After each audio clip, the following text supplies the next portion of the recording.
canından keçenler, her an yaşayacak şehitler. Uçardım kanadım olsaydı eğer, ben kadın olsam da əsgərəm əsgər.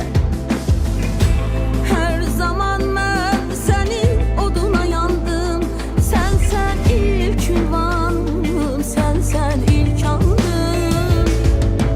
Göyde yanan ulduzlar şehitlerdi şehitler, düşen akşam sabahlar şehitlerdi şehitler, parlak yanan çıraqlar şehitlerdi şehitler.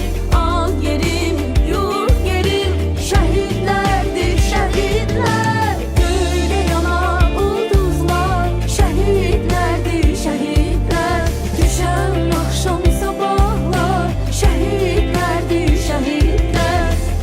Yanan ulduzlar şehitlerdi şehitler, düşen akşam sabahlar şehitlerdi şehitler.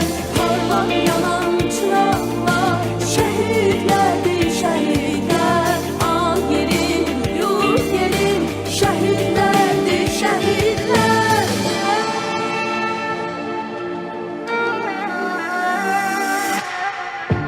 Herkeste hüner yok, dövüşe gitsin, savaşa gittiler yiğitler erler.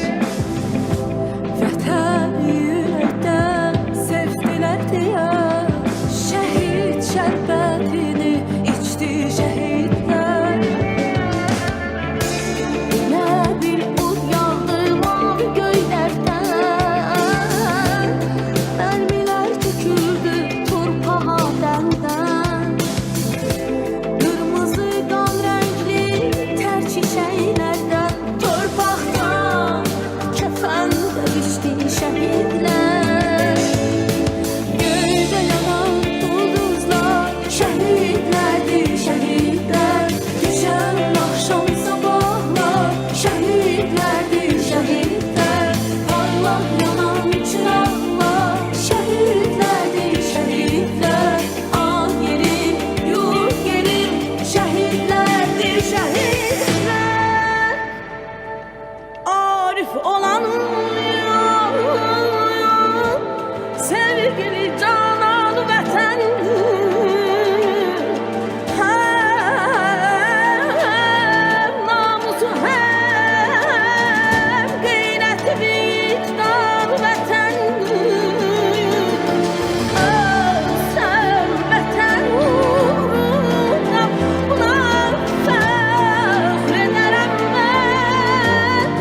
Canı nə zamaya istəsə qurban vətən. Dünyanın en büyük sərvəti olan ömrünü qurban vermiş hər bir evladımız Azərbaycanın tarixində qəhrəman kimi yaşayacaq. Azərbaycan xalqı üçün hər bir əsgərimiz dəyərlidir və əzizdir. Əziz analar, mən bir ana kimi sizin qarşınızda baş əyirəm.